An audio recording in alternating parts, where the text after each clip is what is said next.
જેતપરના ખેડૂતોના સમર્થનમાં હવે ગુજરાતભરમાંથી ખેડૂતો જોડાઈ રહ્યા છે। ખેડૂતો દ્વારા હવે પત્ર લખીને જેતપરના ખેડૂતો માટે માંગણીઓ કરવામાં આવી રહી છે। શું છે સમગ્ર મામલો, એની વિગતે ચર્ચા કરીશું। નમસ્કાર, હું છું ઉજ્જવલ અને આપ જોઈ રહ્યા છો નિર્ભય ન્યૂઝ। મોરબીના જેતપરમાં ખેડૂતોનો જે ઉપવાસ આંદોલન ચાલી રહ્યો છે, ખેડૂતોના એ ઉપવાસ આંદોલનમાં હવે ગુજરાતભરમાંથી ખેડૂતો જોડાઈ રહ્યા છે અને ખાસ કરીને હવે ખેડૂતો દ્વારા એક પત્ર મુખ્યમંત્રી ભૂપેન્દ્ર પટેલને લખવામાં આવી રહ્યો છે।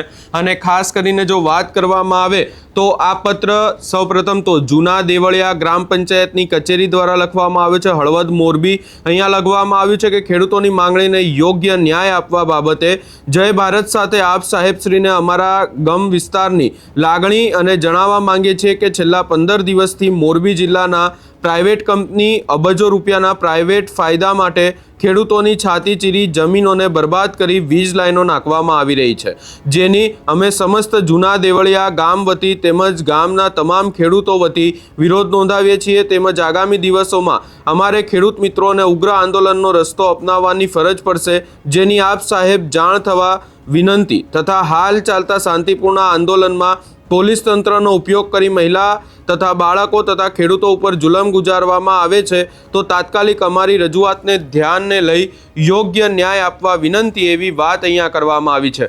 આવો જ પત્ર અહીંયા બીજો રોહિશાળા ગામ માળિયા મોરબી તરફથી લખવામાં આવ્યો છે। એની સાથે સાથે આવો જ પત્ર અહીંયા બીજો લખવામાં આવ્યો છે ગાળા ગામ તરફથી મોરબીમાંથી જ બીજો અહીંયા પત્ર વેજલપર ગ્રામ પંચાયતમાંથી લખવામાં આવ્યો છે। એની સાથે સાથે કુંતાસી ગ્રામ પંચાયત, વાંકડા ગ્રામ પંચાયત, આ તમામ વિસ્તારોમાંથી હવે ખેડૂતોના સમર્થનમાં આવા પત્રો લખવામાં આવી રહ્યા છે।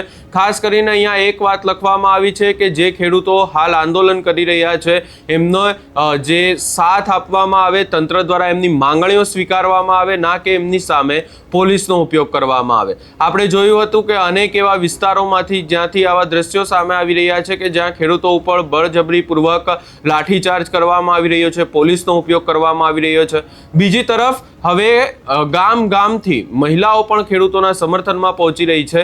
જે દ્રશ્યો સામે આવ્યા છે કે જ્યાં બસો મૂકવામાં આવી છે અને બસોમાં હવે મહિલાઓ ખેડૂતોના સમર્થનમાં પહોંચી રહી છે, એ દ્રશ્યો ઉપર પણ એકવાર નજર કરી લઈએ। ભારત માતા કી જય, જવાન ભારત માતા કી જય, જવાન। એટલે હવે અનેક ગામોનું સમર્થન, એની સાથે સાથે હવે ખેડૂતો બસો ભરીને જેતપર પહોંચી રહ્યા છે ખેડૂતોના સમર્થનમાં। હવે જોવાનું રહેશે કે આ આંદોલન કેટલો લાંબો સમય ચાલે છે, ક્યારે ખેડૂતોના સમર્થનમાં કાં તો ખેડૂતોની સાથે તંત્ર આવે છે અને તંત્ર ખેડૂતોના સાથે આવીને એમના માટે બોલે છે, એ પણ જોવાનું રહેશે। આ સમગ્ર બાબતે તમારો શું અભિપ્રાય છે એ અમને કમેન્ટ કરી જરૂર જણાવશો ને અમારી ચેનલ નિર્ભય ન્યૂઝને લાઇક, શેર, સબસ્ક્રાઈબ કરવાનું ભૂલશો નહીં।